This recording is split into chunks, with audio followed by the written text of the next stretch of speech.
وکی صاحب ابھی ذکر کر رہے تھے کہ بتا دیتے ہیں مسالہ مرچ مسالہ تیز ہو نمک کم زیادہ ہو، تو وکی صاحب اپنی اہلیہ کو بتا سکتے ہیں جب کسی دن ابھی کھانے میں نمک زیادہ ہو جائے؟ نہیں وہاں خاموشی اختیار نہیں میں ہمت کر لے تو فون پہ بتا سکتا ہوں، سامنے نہیں بتا، کھانے کے بعد کھانے کے بعد بتا سکتا ہوں.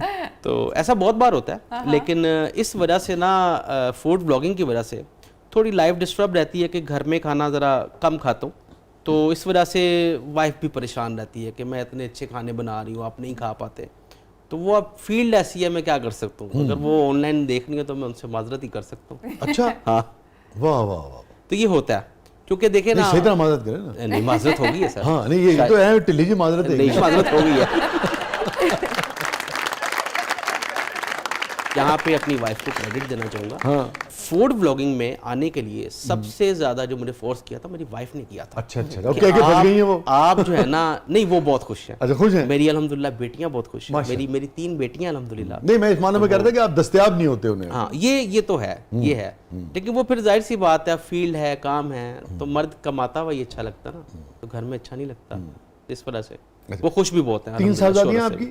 میری 3 چھوٹی ہوں گی الحمدللہ. ہاں اچھا اچھا اچھا 7 سال 5 سال 2 سال. اچھا اچھا اچھا اچھا آپ کے خوب شوق سے دیکھتی ہوں گی؟ بہت شوق سے، بہت شوق سے. بلکہ میری جو درمیان والی بیٹی ہے وہ اس کو اسکول میں وہ خود بتاتی ہے، اس کی ٹیچرز کو پتہ ہے کہ یہ ان کی بیٹی ہیں. وہ بلکہ فرمائش کرتے ہیں کہ اپنے پاپا سے کبھی بات کروائیں، اور اس طرح سے ہوتا ہے، بڑی بڑا فخر محسوس ہوتا ہے. ہاں ماشاءاللہ. وکی صاحب یہ فرمائیے کہ رمضان میں لوگ سحری کرنے کہاں جائیں، کہاں جائیں؟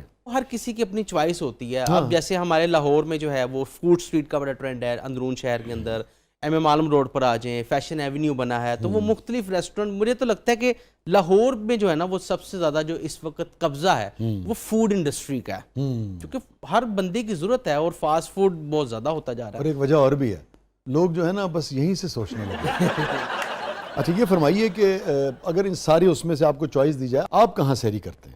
میں اندرون شہر کو پریفر کروں گا. وہاں پہ ہمیں روایتی فوڈ ملتے ہیں، ٹھیک ہے، چنے ملتے ہیں، نہاریاں ملتی ہیں، دیسی مرغ ملتا ہے، دیسی بکرے کے پائے ملتے ہیں. تو میں اس چیز کو تو آپ شہر میں کہیں بھی رہ رہے ہیں یا آپ کہیں بھی آئے ہیں دنیا سے، اگر آپ نے لاہور میں سحری کرنی ہے تو وکی پانڈا صاحب کا خیال یہ ہے کہ اندرون لاہور سے بہتر آپ کو سحری نہیں ملے گی. اور افطاری بھی وہ آپ کے موڈ کے اوپر ڈیپینڈ اس لیے کرے گا کہ آپ کے پاس آپ کا بجٹ کتنا ہے. ٹھیک ہے. تو عموماً طور پہ جو افطاریاں ہوتی ہیں وہ لوگ بفے کرتے ہیں کسی اچھے ریسٹورنٹ پہ فائن ڈائن میں، وہ ایم ایم عالم روڈ، فیشن ایونیو، مال 1، اس طرح کی مختلف. ذائقے کے حوالے سے سب سے بہتر جگہ کو؟ ذائقے کے حوالے سے سر پھر وہی بات آ جاتی ہے، اندرون لاہور، دیسی اندرون لاہور، یا چبرجی ہے یا تو ایم ایم عالم روڈ پہ کچھ اچھے ریسٹورنٹ. کیا کہنے سحری یا افطاری تو بعد زیادہ دل کر رہے ہوئے تھے کتنے جائے؟ وہ لکشمی چوک پہ ایک چائے والا ہے، واہ، گلستان سینما کے باہر.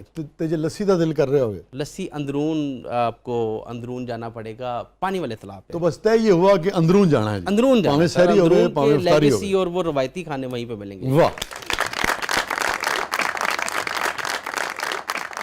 وہ سنا دیجئے صاحب ہمیں، بنت حوا ہوں میں یہ میرا جرم ہے. سنا دیتے ہیں. خواتین کی بھرپور نمائندگی ہو رہی ہے آج. اب تو بہت سال پہلے کی ہے، لیکن میں عرض کیے دیتی ہوں کہ بنت حوا ہوں میں یہ میرا جرم ہے. بہت شکریہ. کیا کہنا؟ بنت حوا ہوں میں یہ میرا جرم ہے، اور پھر شاعری تو کڑا جرم ہے. میں تماشا نہیں اپنا اظہار ہوں. کیا کہنا؟ میں تماشا نہیں اپنا اظہار ہوں، سوچ سکتی ہوں سو لائق دار ہوں. کیا کہنے؟ میرا ہر فرق صدا جرم ہے، اور پھر شاعری تو کڑا جرم ہے. مجھ میں احساس کیوں ہو کہ عورت ہوں میں، مجھ میں احساس کیوں ہو کہ عورت ہوں میں، زندگی کیوں لگوں بس ضرورت ہوں میں. یہ میری آگہی بھی میرا جرم ہے، اور پھر شاعری تو کڑا جرم ہے. میرے جذبے رہیں دل کے زندان میں، میرے جذبے رہیں دل کے زندان میں، میری گستاخیاں آپ کی شان میں، آپ کا ذکر بھی تو بڑا جرم ہے، اور پھر شاعری تو کڑا جرم ہے. بنت حوا ہوں میں یہ میرا جرم ہے. کیا کہنا؟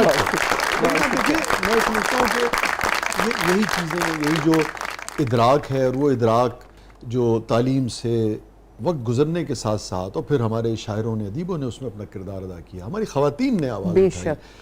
اور اس کی وجہ سے آپ دیکھیے ابھی جیسے یہ ہمارے کولیگ ہیں انہوں نے کتنی عمدہ بات کی نا، حالانکہ کہہ رہے ہیں کہ میرے لیے مشکل ہے یہ، مگر انہوں نے اپنی اہلیہ کے حوالے سے جو بات کی، پھر جیسے انہوں نے اپنی صاحبزادیوں کا ذکر کیا، تب یہی بچیاں جب بڑی ہوں گی تو ان کو ایک ایسا باپ میسر ہے جو بہت خوشی سے کہہ رہا ہے کہ میری بیٹیاں جو ہیں. تو میرے خیال میں وقت بدل رہا ہے، اور جو چیلنجز آپ لوگوں نے کے دور میں خواتین نے سہے اور دیکھے، آپ لوگوں کے آواز اٹھانے کی وجہ سے اگلی نسل جو ہے میرے خیال میں وہ خاص طور پہ خواتین جو ہیں وہ زیادہ مطمئن اور زیادہ خود مختار ہوں گی. میرا ڈاکٹر صاحبہ سے سوال ہے، آج دو شاعر ہیں سیٹ پہ، مجھے بتائیں یہ شاعر اتنے اداس کیوں ہوتے ہیں؟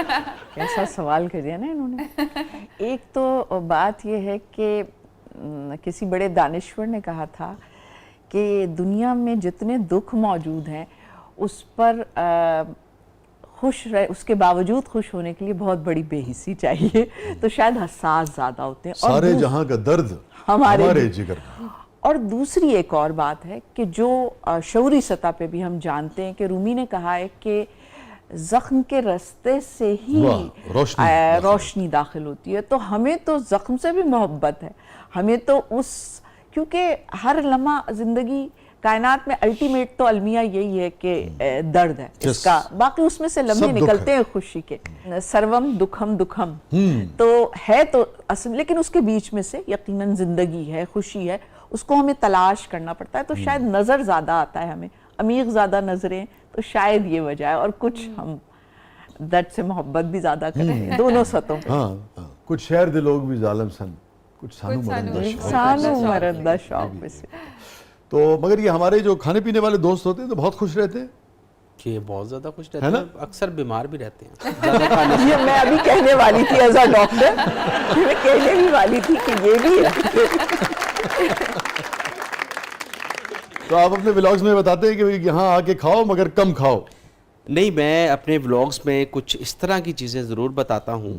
جب سٹارٹ میں آیا تھا تو میں ہائیجین کے اوپر بہت زیادہ بات کرتا تھا اسٹریٹ فوڈ کے اندر، لیکن وہ آپ کو پتہ ہے اسٹریٹ فوڈ میں پھر کمپرومائز تھوڑا بہت کرنا پڑتا ہے. لیکن میں ہائیجین کا بتاتا ہوں، لوگوں کو بتاتا ہوں، فیصلہ لوگوں کا ہوتا ہے. ٹھیک ہے، شارٹس دکھا دیتا ہوں بھی یہاں پہ یہ پرابلمز ہے، کھانا نہ کھانا وہ آپ پھر بھی تجھے کھانا ہے مرضی پھر کر. وہ تو ایک مثال بھی ہے نا، پھر ذائقے انج تھے ہی نہ بند ہے. تو صاف ستھرا رہ کے آپ کو لگتا ہے اچھا ذائقہ نہیں کریٹ کیا جا سکتا؟ نہیں ہو سکتا ہے بالکل. لاہور میں بہت سارے ایسے پوائنٹس ہیں جو اسٹریٹ فوڈ کے اندر اتنا صاف ستھرا کام کر رہے ہیں. ہاں پھر چلتے نہیں ہونے جاتے. نہیں چلتے بھی ہیں. دیکھیں لوگ، ہاں، اور جو لوگ کھانے والے ہیں وہ سب سے پہلے، میں خود پریفر یہی کرتا ہوں، سب سے پہلے جو شاپ والے کے پاس جا کے ہم صفائی دیکھتے ہیں. اگر وہ خود صاف ہے نا، میں ایک بات کرتا ہوں اسٹریٹ فوڈ کے اندر کہ اگر دکاندار جو سالن بیچ رہا ہے یا توا لگا ہوا ہے یا پتیلا ہے وہ خود صاف ستھرا ہے، وہ آپ کو بھی صاف ستھرا کھلا رہا ہے. ٹھیک ہے.